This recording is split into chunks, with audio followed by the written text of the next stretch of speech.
Hi friends, welcome to സാ kitchen. ഇന്ന് ഞാനിവിടെ വന്നിരിക്കുന്നത് ഒരു സ്പെഷ്യൽ ഇഫ്താർ ഡ്രിങ്കുമായിട്ടാണ്. വീഡിയോ മുഴുവനും കണ്ടിട്ട് എല്ലാവരും ഇതൊന്ന് ട്രൈ ചെയ്ത് നോക്കണേ.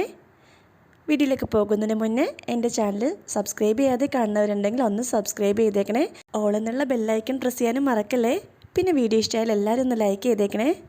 ഈ ചൂടിൻ്റെ സമയത്തും ഇഫ്താറിൻ്റെ ടൈമിലൊക്കെ നമുക്ക് കുടിക്കാൻ പറ്റിയ ഒരു ടേസ്റ്റി ഡ്രിങ്കാണിത്. അപ്പോൾ ഇനി വീഡിയോയിലേക്ക് പോകാം. ഇതിനായിട്ട് ഞാനിവിടെ ഒരു പാനിലേക്ക് 4 ഗ്ലാസ് വെള്ളം ഒഴിച്ച് കൊടുക്കുന്നുണ്ട്. എന്നിട്ട് നമുക്ക് വെള്ളം ഒന്ന് നല്ലോണം ഒന്ന് തിളപ്പിച്ചെടുക്കാം. വെള്ളം നല്ലോണം ഒന്ന് തിളച്ച് തുടങ്ങുമ്പോഴത്തേക്കും നമുക്കിതിലേക്ക് 1/2 കപ്പ് ചവ്വരി ഇട്ട് കൊടുക്കാം. എന്നിട്ടൊരു 20 മിനിറ്റോളം ഇതൊന്ന് കുക്ക് ചെയ്തെടുക്കാം. തീ ഒരു മീഡിയം ഫ്ലെയിമിലിട്ടിട്ട് നമുക്കിത് കുക്ക് ചെയ്തെടുക്കാം.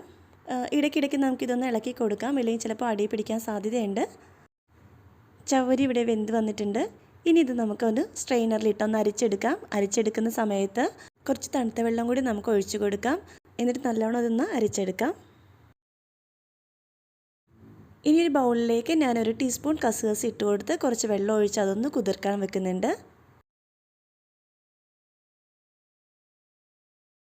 ഇനി നമുക്കൊരു 1/2 ലിറ്റർ പാല് തിളപ്പിച്ചെടുക്കാം. പാൽ ഒരുവിധം തിളച്ച് കഴിയുമ്പോഴത്തേക്കും നമുക്കിതിലേക്ക് 3 ടേബിൾ സ്പൂൺ മിൽക്ക് പൗഡർ ഇട്ട് കൊടുക്കാം. മിൽക്ക് പൗഡറിന് പകരം നിങ്ങളുടെ കയ്യിൽ മിൽക്ക് മെയ്ഡ് ഉണ്ടെങ്കിൽ അതാണെങ്കിലും ചേർത്ത് കൊടുത്താൽ മതി.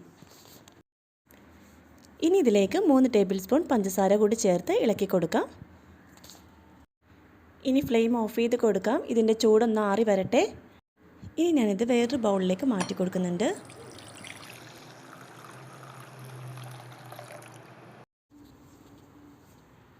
ഇനി ഇതിലേക്ക് ഞാൻ 4 ടേബിൾ സ്പൂൺ റൂഹ് അഫ്സ ചേർക്കുന്നുണ്ട്. നിങ്ങളുടെ കയ്യിൽ റൂഹ് അഫ്സ ഇല്ലയെന്നുണ്ടെങ്കിൽ റോസ് സിറപ്പ് ചേർത്താലും മതി. എന്നിട്ട് ഇത് നല്ലവണ്ണം ഒന്ന് ഇളക്കി മിക്സ് ചെയ്ത് കൊടുക്കാം. ഇനി ഇതിലേക്ക് നമുക്ക് നേരത്തെ വേവിച്ച് വെച്ചേക്കുന്ന ചവ്വരി ഇട്ട് കൊടുക്കാം.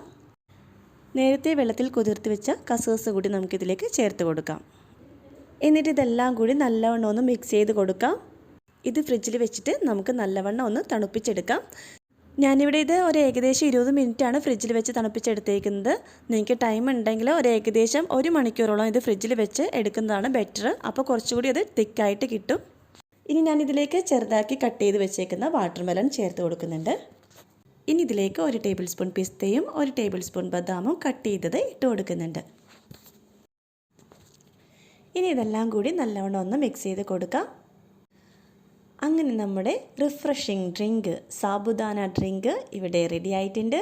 വീഡിയോ ഇഷ്ടമായാലും എല്ലാവരും ഒന്ന് ലൈക്ക് ചെയ്തേക്കണേ. പിന്നെ എൻ്റെ ചാനൽ സബ്സ്ക്രൈബ് ചെയ്ത് കാണുന്നവരുണ്ടെങ്കിൽ പ്ലീസ് ഒന്ന് സബ്സ്ക്രൈബ് ചെയ്ത് സപ്പോർട്ട് ചെയ്യണേ. വളരെ ടേസ്റ്റിയും വളരെ ഹെൽത്തിയുമായ ഈ സാബുദാന ഡ്രിങ്ക് എല്ലാവരും ഒന്ന് ട്രൈ ചെയ്ത് നോക്കണേ. അപ്പോൾ ഇനി അടുത്തൊരു വീഡിയോ ആയിട്ട് വരാം. ബൈ.